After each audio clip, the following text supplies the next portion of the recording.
Here's a fact that surprises almost everyone the first time they hear it. Your ancestors, all of them, no matter where you're from today, had dark skin. Not darker, dark. Every single human being alive descends from populations in Africa with deep brown skin, built for one of the harshest environments on Earth for a completely different reason than you might think. So if that's where we all started, how did an entire continent end up pale? The answer involves sunlight, vitamin D, a molecule called folate, and this is the part that surprises people most, a timeline that's way more recent than anyone assumed. Let's start at the beginning. Around 2 million years ago, our ancestors lost most of their body hair. That's a strange move for a species living under direct equatorial sun, unless you understand what it solved. It let the body cool itself through sweating, which was a massive advantage for endurance and long-distance movement. But losing fur created a new problem.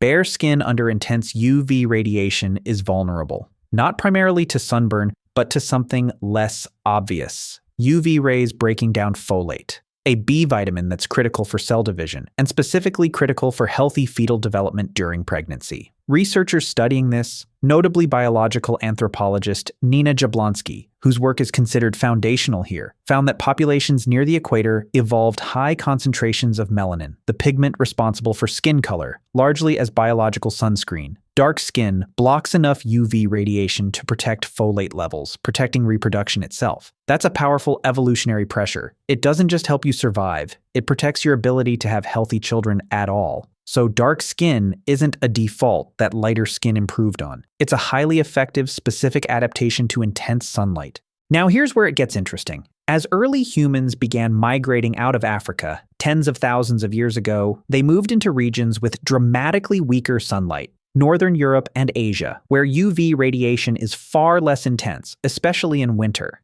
That same dark skin, so effective at blocking UV near the equator, became a liability somewhere else entirely. It also blocks the UV rays your skin needs to produce vitamin D. Vitamin D isn't optional. It's essential for calcium absorption, bone development, and immune function. Too little of it, especially over generations, leads to serious health problems, bone deformities, weakened immunity, reduced fertility. So populations that migrated into low sunlight regions faced a real biological tension. Skin dark enough to protect folate was now too dark to reliably make enough vitamin D from the weaker sun. Evolution, over time, found a solution. Lighter skin, which lets more UV through, letting the body manufacture enough vitamin D even in dim northern light. This wasn't one single event. Genetic research has shown it happened through multiple separate mutations in different populations, converging on a similar outcome for the same underlying reason. Here's the detail that upends what a lot of people assume.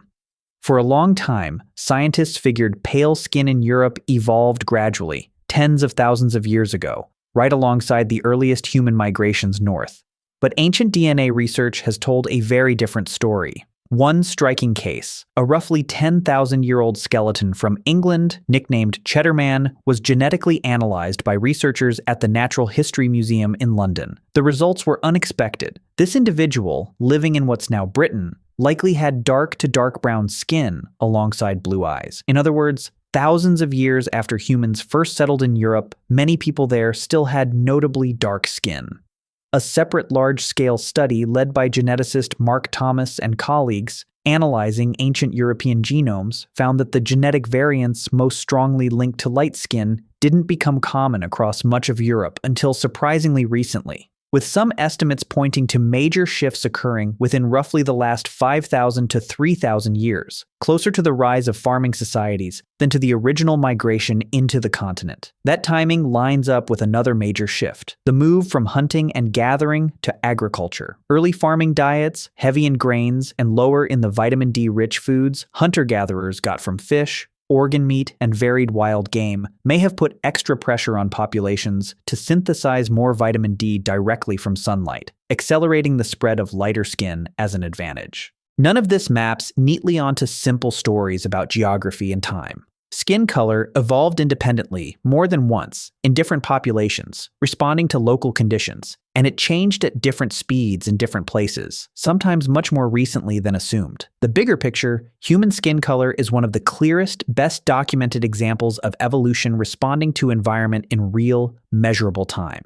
It's not about one population being more evolved than another. Every version, dark or light, represents a specific effective solution to a specific environmental problem, protecting folate near the equator or synthesizing enough vitamin D farther from it. So, the next time someone says humans used to all look the same, the science says something more precise and honestly more interesting.